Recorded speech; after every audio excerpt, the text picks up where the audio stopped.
And I thought I'd make a short video to welcome to the class and give you a general overview of what we'll be doing.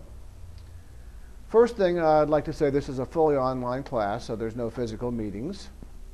You don't need to worry about that. And everything we'll be doing will be in weekly cycles, so you'll generally have at least a week to do most of everything, assuming you're not busy the entire week. You do have the time to work. There are some students who have jobs during the week, and they have to do most of the work on the weekends. If you're one of those people, be rest assured, most things will typically be due on a Monday, giving you weekends to get things done. So with that in order, please read the syllabus very carefully. There are a lot of important things in there in great detail, not just about the grading, but how things will be conducted, the assignments, and all those type of things.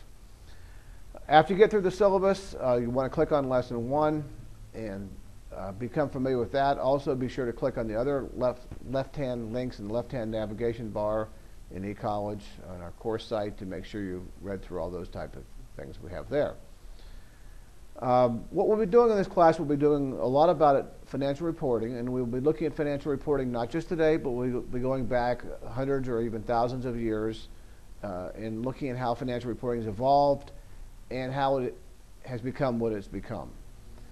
And furthermore, we're going to get a feeling for current financial standards, and that includes things like FASB Statements of Financial Standards 133 on derivatives, fair value project especially, and some things on possibly mergers, some topics you did not cover in your intermediate class, also foreign currency translation, and other topics as well.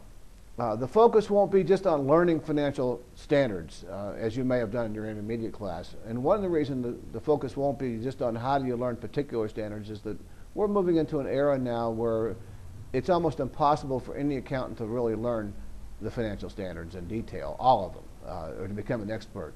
You might become an expert in SFAS 3133 and know all about derivatives, but even that's a big job. There's literally hundreds of interpretations, implementation guides, and explanations, and in total relating to FASB 133.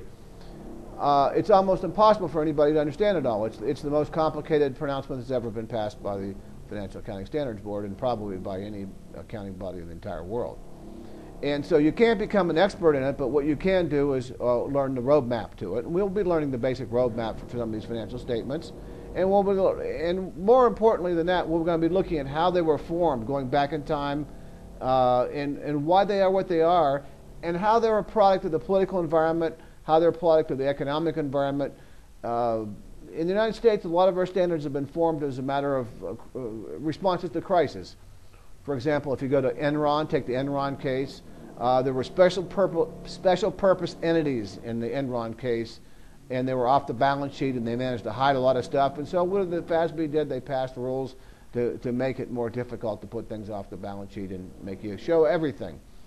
There's been all kinds of disasters with derivatives. I won't go into those now, but as a result of the derivatives, and that included Enron, by the way, those cases have very much formed accounting. And it hasn't just been current cases, it's been one case after another. We go back to the Great Depression, we go back to when we left the gold standard, there was a crisis in gold. There's been crises in the 70s and inflation. All these things have impacted our accounting.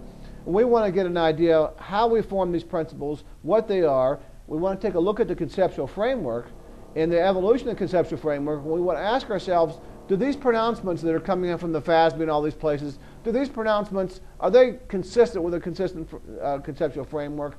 Are we just making things up as we go along, depending on who yells and screams the loudest? We're going to get an understanding for that. We're also going to get an understanding of how people might cheat, use the financial rules to do the wrong things. And we'll take a careful look at ethics and fraud as well. So anyway, this is a quick introduction to the class. Please get started in the discussion board. I look forward to seeing you in the weekly discussions.